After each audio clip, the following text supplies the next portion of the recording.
Why is there so much fucking cobweb everywhere? What is this?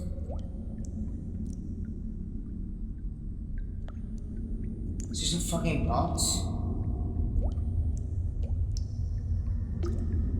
I've traveled this long to see fucking box. It's even open. There's something inside though, what the fuck? I'll keep on. I keep an eye on this.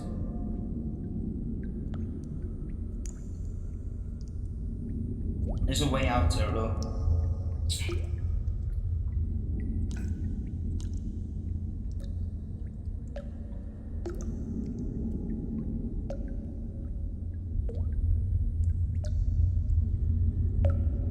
Jackpot.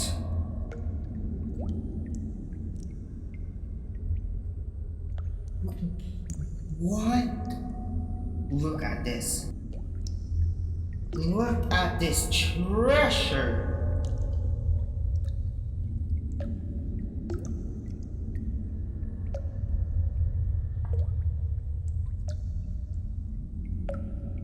Key. Wait, does it? There's the key.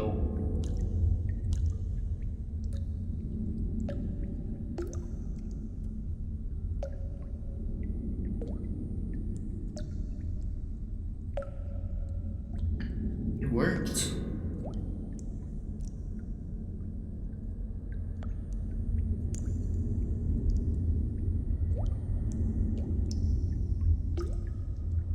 Oh.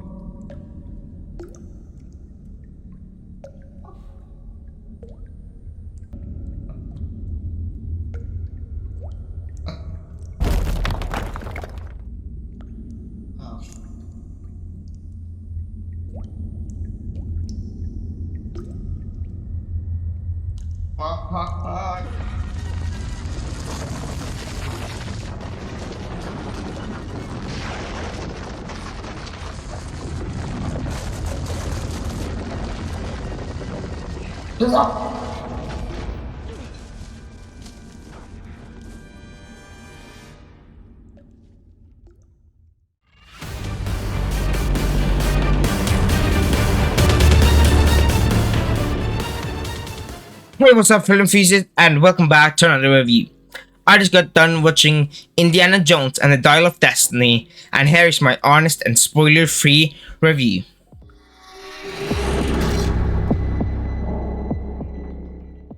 So in this movie, we follow Indy finding himself in a new era approaching retirement. He seems to have a world that has outgrown him, but as the tentacles of an all too familiar evil returns in the form of an old rival, Indy must don his hat and pick up his whip one last time to make sure an ancient and powerful artifact doesn't fall into the wrong hands.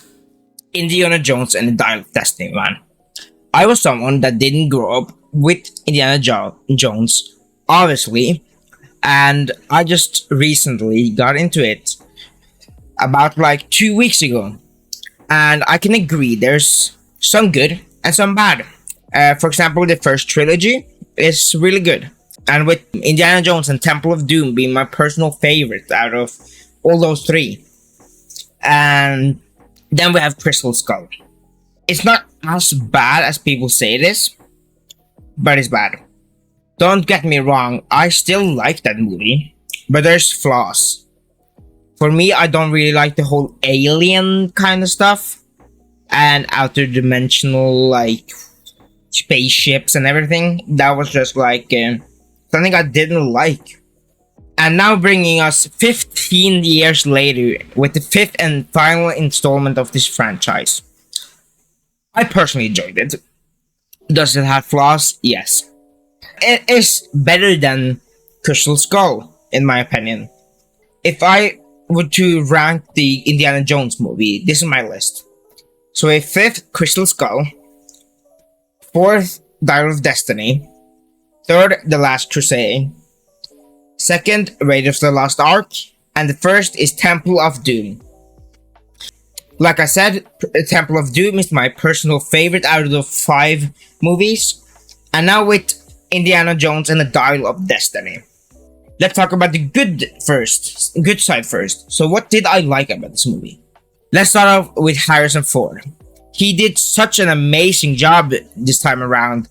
He has always been such an amazing actor in both Indiana Jones, Star Wars, and many other projects. And to see him one last time as Indiana Jones is just pleasing to see. All around, every actor did just an amazing job capturing these characters and their emotions and feelings and everything. And with the story of the movie, for me, the new artifact doesn't work. I don't hate everything about the supernatural element of this artifact. Indiana Jones has always been supernatural through voodoo and aliens, other stuff like that. So I don't personally hate everything about it. But the third act with the artifact wasn't great for me. The story was kind of hit or miss. But it might be me just, criticizing or being harsh on this movie. Don't get me wrong, it was still a pretty good Indiana Jones movie. Some parts of it that I really enjoyed is the whole cave thing. Of course, in every where Indiana Jones has to go in a cave, like every other Indiana Jones movie. And I found that bit really enjoyable because I love like the creepiness and tone of that setting. And now the whole villain of the thing was also good for me. It was also good for me. I myself is a sucker for movies involving World War II and Nazi bits. So seeing that opening with the D.H. Harrison Ford out with the Nazis was so pleasing and fun to watch. Matt Mikkelsen did such an amazing job capturing that villain and just a threatening character in general. Something I really enjoyed about this movie was its realism. And yes, there's a lot of supernatural moments in this movie. In this movie, there's a limit for what Indiana Jones can do. I don't want to see Harrison Ford jump from rooftop to rooftop or even do a backflip. And that doesn't happen in this movie. And that's good because they know the limits for what this character and actor can do or cannot do. And that's so good about this movie. Now, before I get to something I'm mixed or negative about, I just want to say that this is a step up from Crystal Skull. And it succeeds to capture the elements of an Indiana Jones movie. So it was really pleasing to see Harrison Ford for the last time as Indiana Jones. Now jumping right into the negative and mixed part. The relationships with Indiana's granddaughter, played by Phoebe Waller-Bridge. For me, it did work. The only thing I was negative about that topic was that the characters hated each other. They were disrespectful to, like Phoebe Waller-Bridge